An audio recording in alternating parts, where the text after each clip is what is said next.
All right, Stephen, thanks for sending me your videos, and let's see if we can get you squared away here. First of all, you look like a very good athlete, and you got a lot of flexibility, and looks like you got a decent amount of speed too. So you should be able to play some really good golf. Looking at the down the line view here, you've got a very typical pattern that I see from a lot of players, where things tend to be a little bit overdone, and the first thing I would call to your attention here is if we look at the backswing and we watch how in the takeaway your hands and arms in the club swing very, very quickly to the inside. Okay? Now, for your hand path to be able to move inward, back up and in at the rate with which they're doing so, a couple of things have to be happening to facilitate that. Okay? So when you think of the hand path and you think of the hand path moving back up and in, the variables that generally control how much or the rate at which it can move in are a couple of things here. So the first one I will outline for you is, if you look on the video on the right here, is the trail leg.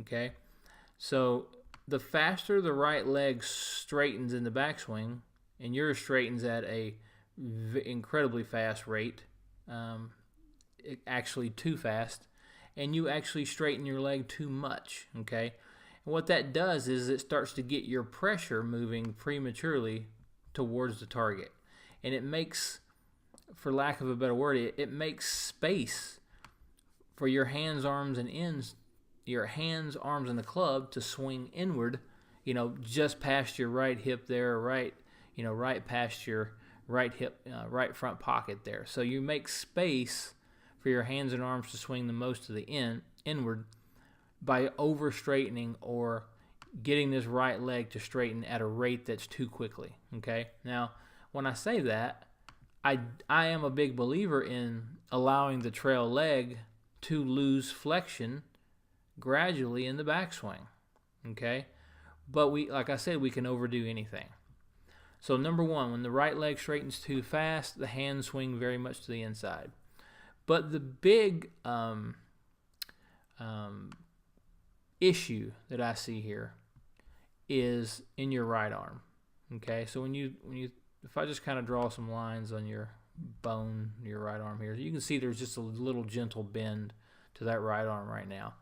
But I want you to watch how, when you complete your backswing, how fast your right elbow creases and you pull that right elbow back behind you. Your right arm overbends, goes well beyond 90 degrees, and it gets your trail shoulder, your right shoulder, into internal rotation. Okay? Let me see if I can find a description of that for you. So if you held your right hand up beside you, like you were taking the oath of honor, and if you pointed the palm of your hand straight down toward the ground, that would be internal rotation. And if you tried to rotate it backwards the other way, that would be external rotation. Okay? We have a limited amount of a movement pattern in the external range of motion capacity.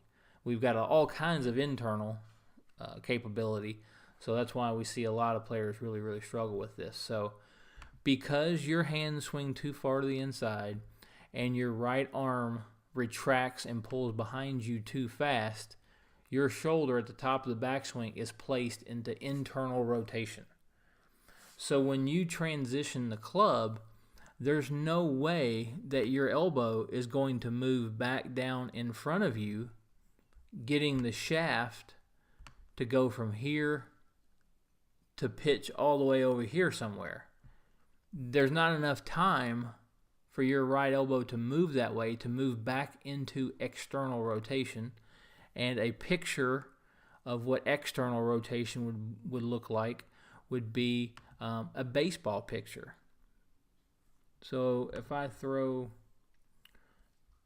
Stephen Strasburg over here on the right, I want you to watch how he pressures the elbow forward right there. You can see the elbow is leading. Boom. That's external rotation. And let me center him a little bit better. So you can see, we'll back it up a frame. He is pressuring that elbow forward, and that right shoulder is going into external rotation. Okay?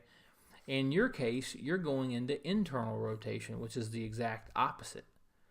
And in transition, when we move into internal rotation, the hand path shifts out, the shaft gets very steep, and we have to just kind of cut across the ball to the left where we hit, kind of pull cuts, slices, pull hooks, those kind of shot pattern, okay? So you are athletic. You have the ability to have a very nice pivot. The problem is the geometry with your arms doesn't allow for that, okay? So you need to have much more width in the backswing, and you need to limit the amount that this left arm is going in across your chest. All right, so if I throw an example up here on the right of a good swing.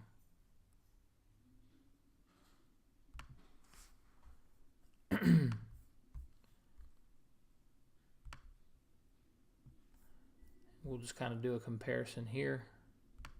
I'll get you back to the top. You can see how much your right arm has bent and flexed and retracted behind you versus golfer on the right. Notice how in the backswing the left arm's not quite as deep. So if I stop both frames here at the left arm parallel to the ground position, notice how much more deeper your arms are and how your right arm is pulled back behind the torso here. Your trail leg has also straightened at a much faster rate, and from there you're already in a position to where you can externally rotate your right arm. So if you watch the golfer on the right, you can see his trail arm can externally rotate. In your case, your right arm is simply behind you, okay? And then from there, if you look at him again on the right, as he transitions and starts to unwind with his lower body, when he puts an outward force on the club with his hand path, the shaft just lays down and shallows. And in your case, because you've got the club way up and across the line at the top, when you put that same outward force on the club, there isn't enough time for yours to shallow, and therefore the shaft comes out very steep. So if we look at the left arm parallel to the ground positions for both of you guys, you can see the shafts are in dramatically different places, and he's able to open up a little bit more. So we've got to fix what's going on in your backswing, and here's a drill for you.